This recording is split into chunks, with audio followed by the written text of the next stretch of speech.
And so sure enough, the next week I was booked on Memphis TV to get, which, he had said Memphis, which I thought I was going to be booked at like the auditorium in the big house show.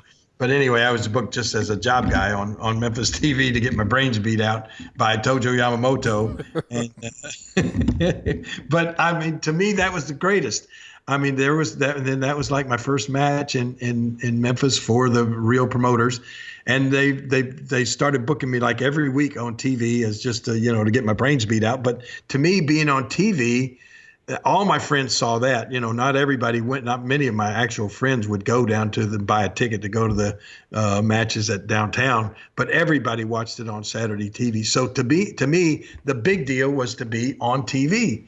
Even though you're getting your brains beat out or whatever, you were on TV as a wrestler. And so that was my thanks to Jackie Fargo. And then he was the first one to stuck his neck out to Nick. And then Nick Gula started booking me every week against Tojo Yamamoto. And Tojo was this little short Japanese wrestler who didn't have any family, not many friends, and he did not like young guys coming in the business, and he would make examples out of them.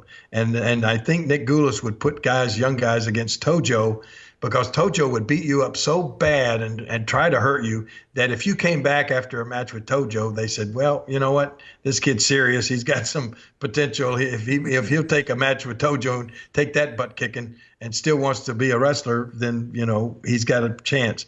They booked me against Tojo about 6 straight weeks, and he was just beating me up so bad. Then they started booking me against him on TV. And then the Saturday night, the first live events was in Jonesboro, Arkansas, that I got to go to. And sure enough, get over to Jonesboro, booked against Tojo Yamamoto again.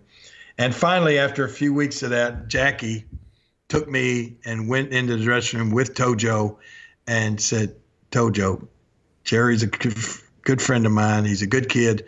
Take it easy on him, man. You don't need to make an example out of him, man. You've done enough. And from that time on, then it was like Tojo and I were buddies. And see, Jackie stuck his neck out for me with Tojo.